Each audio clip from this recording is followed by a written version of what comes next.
consideran de que Graves. todo, grave, se ponen que creen que todo, por ejemplo, este chiste es harto bueno, el de la minifalda, pero oiga, los Twitter llenan de los diputados, senadores, en contra de la frivolidad, los derechos humanos, están interviniendo todo ahora en contra de esa ¿Usted no discriminación. está de acuerdo con eso? No, no es que no esté de acuerdo, yo estoy de acuerdo con el humor. Con el humor. Hay que distinguir el humor de una ofensa. Ahora, por ejemplo, esa es otra cosa. hay otra cosa. Esto es una cosa liviana, no es que haya el ánimo de discriminar a la mujer.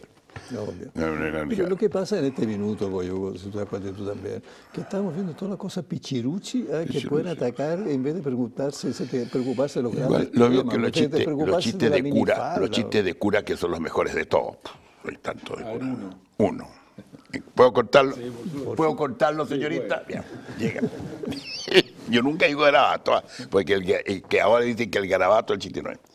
Un sacerdote estaba muy amargado porque desapareció el reloj que le había regalado su madre con motivo de la ordenación sacerdotal. Bien. Y era día domingo, tenía que decir misa. Y por Dios, qué cosa va a hacer bien. Hay que decir la misa. Comienza la prédica. Hermanos queridos, dijo, yo estoy muy amargado porque alguien me ha robado el reloj que me dejó, mi madre me entregó con motivo de la ordenación sacerdotal. Pero bueno, hay que predicar. Vamos a predicar sobre los 10 mandamientos. Primer mandamiento, amar a Dios por sobre todas las cosas. ¿Pero qué vais a amar vosotros, amados hermanos, a Dios? Si a mí que soy su representante, que en la tierra le habéis robado el reloj. Bueno, sigamos. Segundo mandamiento, no jurar su santo nombre, hermano. Hermanos míos, ¿cuántos de vosotros habéis jurado que no saben nada del reloj y el reloj no aparece? Tercer mandamiento, santificar la fiesta. ¿Qué fiesta voy a santificar sin el reloj que me regaló mi mamita? Cuarto mandamiento, honrar padre y madre. ¿Qué vais vosotros, hermanos míos, a honrar a vuestro padre y a vuestra madre, si a mí que soy vuestro padre espiritual le habéis robado el reloj? Quinto mandamiento, no matar. A pausa me estáis matando porque el reloj no aparece. Sexto mandamiento, no fornicar, no fornicar. Perdonadme, hermanos míos, en este momento recuerdo dónde dejé el reloj. El otro que muy bueno. Un día el Papa decía, estoy tan cansado que quiero salir de Roma a dar una vuelta. Voy a ir al norte de Italia, ahí donde iba Juan Pablo, ahí cerca de ¿cómo se llama ese lugar donde hay montaña al norte? Sí. Por el lado del Trento, por ahí. Sí. A descansar un par de días. Bien. Estamos día sábado, el lunes me voy. Bien, Santo Padre, le vamos a preparar entonces el auto y la comité. No, solamente el auto, el chofer y yo nomás, nos vamos nosotros nomás. Bien.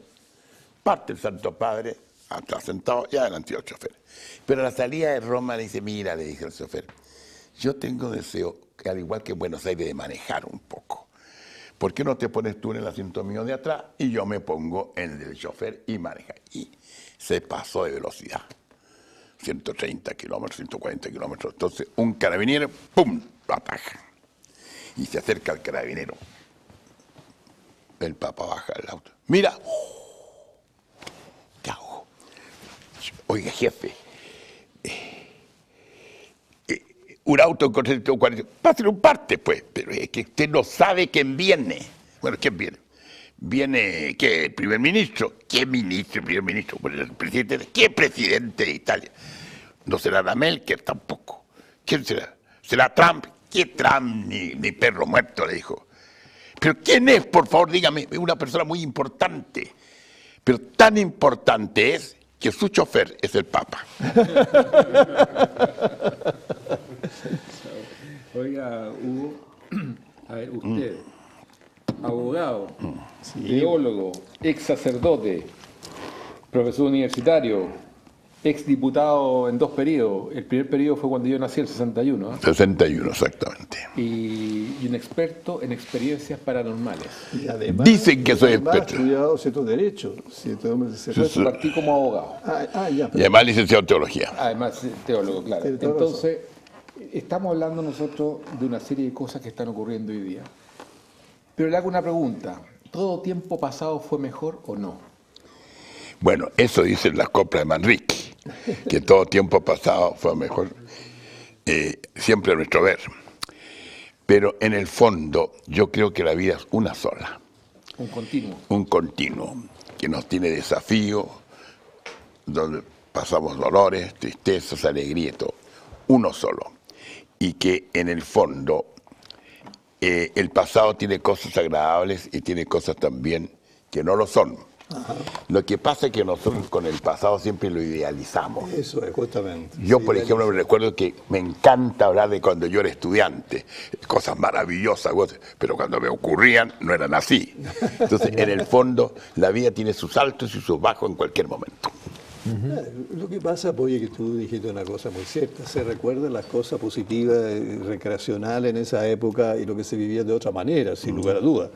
Pero toda época tiene su pro y su contra, no es igual de grave, tú lo dijiste, en eso yo concuerdo plenamente contigo como sociólogo. Hay una cosa interesante. Cuando yo estudié sociología, se decía que los cambios sociales se provocaban lentamente alrededor de 10, 15 años. Pero con toda la revolución tecnológica, los cambios son tremendamente fuertes y eso cambia también todo lo que tiene que ver con los aspectos sociales y psicológicos relacionados con ellos.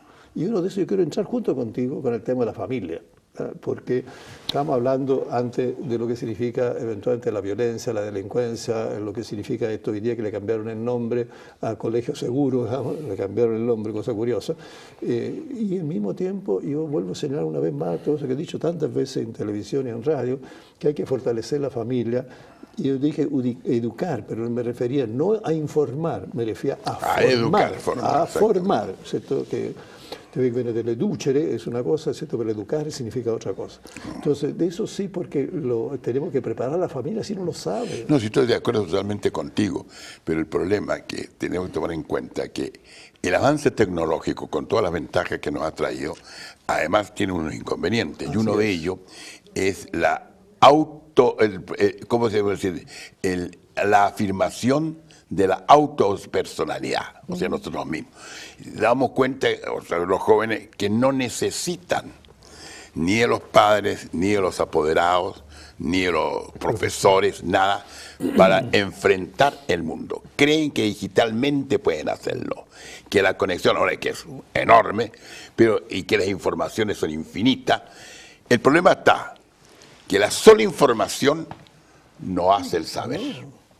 El saber es fruto de un proceso, de la información, por supuesto, en primer lugar, pero enseguida la actividad intelectual nuestra, de nuestra cultura, de nuestra inteligencia, de nuestra formación, para poder ordenar aquello que informa y poder determinar un pensamiento. A ver, explique bien lo que es informar y lo que es saber, para entenderlo bien claro, por favor. El informar, o sea, recibir una información es recibir una noticia X. Eso es claro. Entonces, el Mercurio, eso informarse. Eso es informarse. Ahora, el saberlo, hay que asumirlo en primer lugar lo que yo me informa. ¿A través de una experiencia? No, todavía no, reflexionando. Yo recibo una información, la proceso.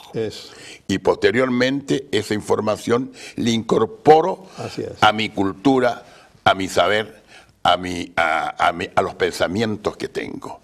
Y posteriormente yo eso lo expreso a través de la palabra, a través de lo escrito, en mi relación con los demás. O por lo tanto, cuando tiempo atrás se pretendió eliminar las clases de filosofía en los colegios, que era como interrumpir un diálogo que lleva como 2500 años, eso es tremendamente... Una aberración. Aberrante. ¿Esa es la palabra? Sí, exactamente.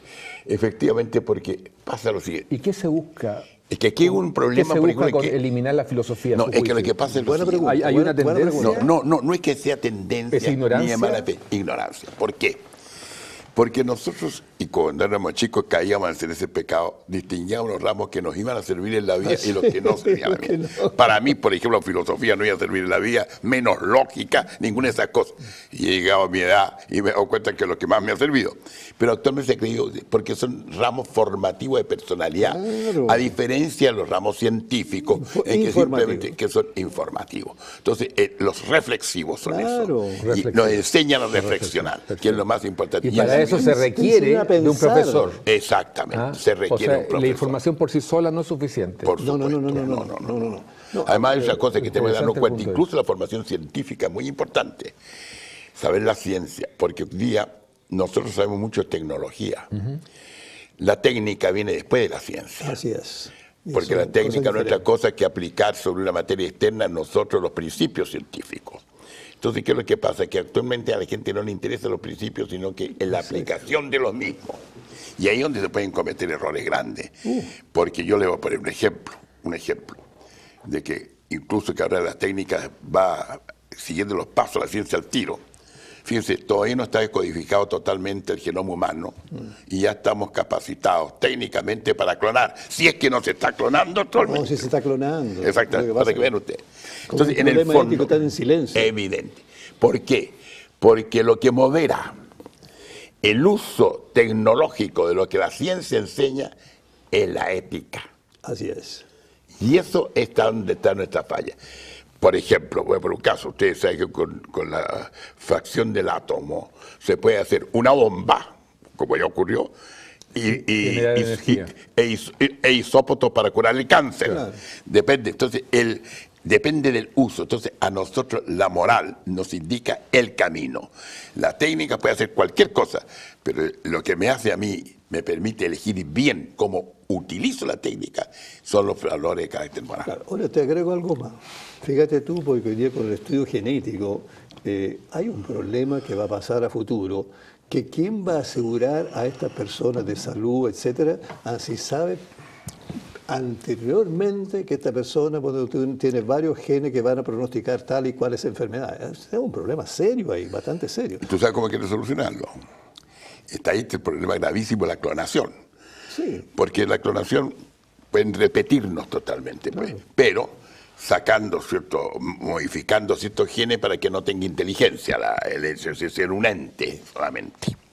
De tal manera que cuando empieza a fallar la vista, bueno, le sacamos el ojo al otro y empezamos a injertarnos mutuamente a costilla, a vivir como el quinchal respecto al sauce. O sea, en el fondo, irlo absorbiendo totalmente. Y eso imagínense qué sería.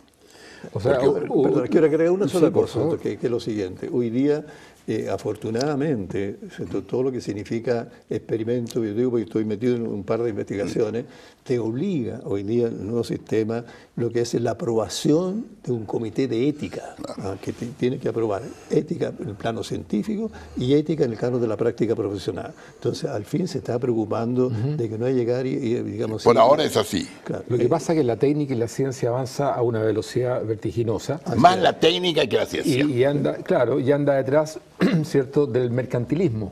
así es. Por Así lo es, tanto, así es. no hay espacio para la reflexión. Pero aquí hay un problema. Entonces, ¿usted dice que vamos corriendo un precipicio? ¿En qué sentido yo estoy preocupado? Yo se lo digo a mis alumnos. Antes nosotros teníamos obligación de decir, hay que enseñarle a ser jóvenes. No, ahora hay que enseñarle a ser viejos. Mis alumnos, ustedes tienen 18, 19 años. Van a vivir 110, 115 años. Bien, a los 55, 60 años no tienen trabajo. Y van a ser 50 años, 60 años viejos. Si son ricos, van a ir a un buen lugar, si no, al hogar de Cristo. Porque cada día los departamentos, las casas son más chicos. Entonces, ¿qué va a hacer? ¿En qué se van a entretener? ¿Qué amigos van a tener? ¿Cuál va a ser la presencia de día? ¿Van a conocer usted a sus tataranietos, bisnietos? No, porque nadie se los irá a presentar. De hijos que tienen, cuando tengan 95 años, irá un hijo o una hija. Entonces, en el fondo, se pierde el vínculo familiar absolutamente. Y enseguida, entonces, va a venir el problema, que va a tener que ser, van a plantear al menos, poco menos que en forma obligatoria la eutanasia, así como en la película La huida del siglo XXIII, la fuga del siglo XXIII. Pues ese es el peligro, por eso ahora que hay proyecto de ley de la eutanasia, que ya no va a ser un asunto voluntario. O sea, usted dice que el anciano abandonado en un par de metros cuadrados va a querer cesar su vida, digamos. Y si no, se lo van a imponer. Claro, sí. Nadie sabe. Ustedes saben que ya en Holanda existe un proyecto de ley por el cual ancianos enfermos que no han manifestado si piden o no la eutanasia, y como están incapacitados para pedir, se va a presumir que piden la eutanasia. Por eso hay que tener mucho cuidado. Entonces, jugar Entonces, con aquí una pregunta que le hago. ¿Qué valor tiene la vejez hoy día en la sociedad? nada. Nada. Porque antes se decía la experiencia, ¿cierto? No, ahora nada, al contrario, nada. Mire, yo les O sea, digo, ¿son innecesarios? no es que sean innecesarios. lo que ¿Pasarán a ser Yo al revés. innecesarios? No, Por eso, a al ver, contrario. Al revés, perdona, fíjate tú cuando tú tienes aquí uno, Hugo. O sea, todo lo que nos está diciendo es producto de su larga experiencia. Esto mismo que nos está diciendo hoy día, cuando tenía, que sé yo, supongamos 28, 30 años, no habría dicho nada de esto relacionado con esto del pensar, de reflexionar, de la ciencia, porque eso no fue la pregunta, ¿hay que llegar a la Pero edad no, es que- de no, Don no es que Hugo llegue para de poder Don Hugo. reflexionar No, lo que estos pasa en el temas? caso de Don Hugo es otra cosa. Contigo pasa lo mismo también. Nosotros hemos sido profesores toda nuestra vida. Y misteriosamente el profesor es el que mejor se conserva. Yo sé de un caso en Roma de un padre de 87 años de edad que no sabía cómo se llamaba y sus clases eran brillantes. O sea, lo último que se pierde es las relaciones pedagógicas. Por lo tanto, no es gracia eso. Pero los ancianos generales también. Lo que pasa es que nadie cree en ellos, salvo que se... Entonces, los jóvenes están preocupados de otra cosa. Lo que pasa es que la vejez está asociada a la obsolescencia. No digo la vejez. Hugo, Vayan a meterse ustedes a un restaurante. Hugo, ¿Sí? perdóname, pero Sí. que tú y yo también, Sí. ¿no? Somos representantes de que uno puede realmente realizarse y ayudar al prójimo hasta muy tardía edad. ¿Te fijas? Todo depende de la calidad de vida que llevemos. Claro. Es un mensaje muy importante para la gente, inclusive que está en este minuto joven, que se tiene que preparar para esta edad muy bien. ¿Cierto? Que significa, no vamos a entrar en detalles, ¿cierto? El ejercicio, bla, bla, bla.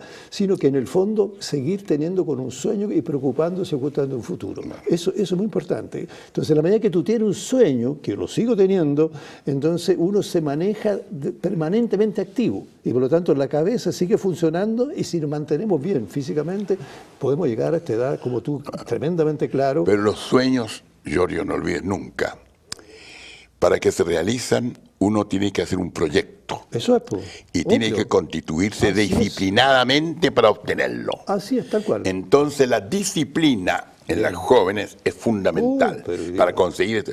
Cuando se tiene todo, nada. O cuando se puede tener acceso a todo sin esfuerzo, cuando se digitaliza, por ejemplo, no se obtiene nada. Por ejemplo, vamos a un restaurante y observamos la mesa de vecinos. Una familia entera, padre con sus hijos. Nadie habla. Es verdad. Señor, ¿qué es decir? ¿Quiere postre? Un momentito, por favor. En el fondo, ni una sola conversación. Ni una conversación. Todo relacionado precisamente con la máquina. ¿Se acuerda que Heidegger dijo Sí, que la máquina nos iba a comer a nosotros? Y el problema es que estamos en este momento de la máquina. Así, pero menos mal que hay algo que la limita a la máquina. Que todavía vivimos en la era eléctrica. Entonces lo necesitas. Si en este momento se apagaran simultáneamente toda la fuente de energía eléctrica del mundo, ¿qué sería nosotros? Yo tendría que irme a pie a la casa. Ustedes el auto, si tienen benzina, más porque no podría pasar una bomba. No viviríamos un mes y volveríamos a subirnos a los árboles. Por eso, la ley, y este que se dio cuenta de esto fue McLuhan, pues. Marshall McLuhan, el famoso filósofo de la idea global, el de los hippies. Pero lo que usted está planteando es inconducente un poquito, ¿cierto? Porque hoy día se están desarrollando cada vez más técnicas, ¿cierto? Sí. Para generar energía. No, pero no es que mareomotriz, pero en fotovoltaica, pero están eólica. desarrollándose. Claro. En este momento yo estoy Pero las hablando. probabilidades que ocurra eso son bajas, a eso me refiero.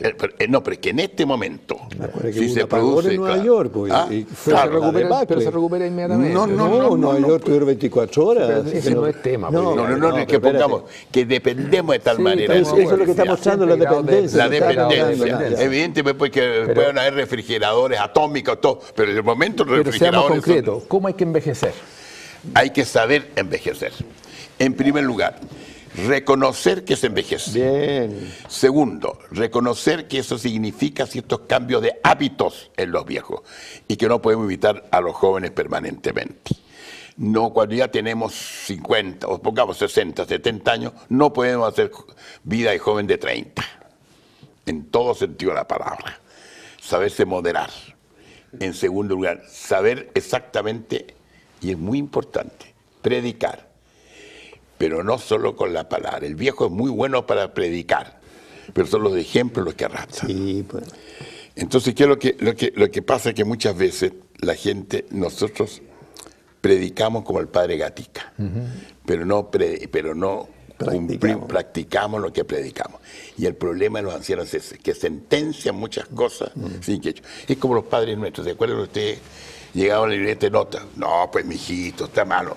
Yo era muy inteligente, pues. Yo era el mejor alumno del curso. ¿Ah? Pero nunca muestran ni un certificado ni una libreta de notas. Bien cortito, a ustedes dos. Cuando mi abuela estaba muriendo me decía, 80 y tantos años, yo me siento como una niña chica de 16 años, pero en un cuerpo de vieja. Es complicado envejecer cuando uno no siente cuando la persona no siente que es vieja. Y yo te puedo contar mi experiencia, pero que después, si quieres. Es cierto que se van perdiendo capacidades, se van perdiendo habilidades, una serie de cosas, pero lo que uno siente es distinto. Yo me siento como un cabro, y yo tengo 50 y tantos años, 57 años, pero me siento como un cabro de 25 años. Pero cuando juego tenis con un cabro de 25 años, no tengo nada que hacer con él, por el tema de vigor, energía. Por supuesto. Pero uno se siente joven. Lógico, a mí me pasó en 2 ocasiones, ¿cierto? Así que yo hasta el día de hoy, pero acepté, como dices tú, a que la cosa cambia. Yo soy muy bueno para andar en moto, ¿no?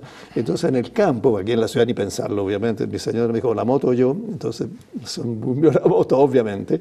Y entonces en el campo yo andaba, te fijas, y de repente había un terreno muy malo donde la moto se refaló. Yo estaba acostumbrado a que pegaba así y la enderezaba. Claro. Ahora pegué así y no la enderecé. Y la moto me cayó encima y me quemé. Dije, uy, efectivamente no tengo 20 años. Y en otra ocasión igual. Mis hijos me dicen, papá, tú eres bueno para el lazo, ya ven para acá. ¿Ya? Y me mostraron un potrero con 5 caballos. Ya, pues, anda a laciarlo. Yo salí corriendo con la mentalidad joven. Y acaba de decir, cuando usted, señor Álamo, nació, yo era diputado en el año 61. ¿Del Partido? Liberal. Liberal. Bueno, entonces, ¿qué pasa? Que en realidad, con los años, se juntan también las generaciones, porque actualmente entre usted y yo, en cuanto a la visión de la vida, en cuanto a vivir, estamos más o menos en la misma etapa, a pesar de la gran diferencia de edad. Exactamente 57 años más viejo soy yo. Ahora pasa algo que yo siempre le digo a mis alumnos. Ustedes no se vienen con sus padres. Dicen que sus padres no los comprenden. Bueno, ¿ustedes cuántos años tienen? 30, 35 años de diferencia con sus padres. Sí, pues mucho, pues dijo, señor, ¿cómo con esa gente? Bien, conforme. Usted se viene con su hermano menor, usted tiene 18 años y su hermano 14. ¿Se viene? No. Pues usted tampoco. Y eso que tiene 4. El mismo efecto, pero con 4 años solamente distinto. Siempre eso pasa con respecto a las personas con las que muchas veces convivimos. Pero ¿es legítimo negarse a envejecer? No.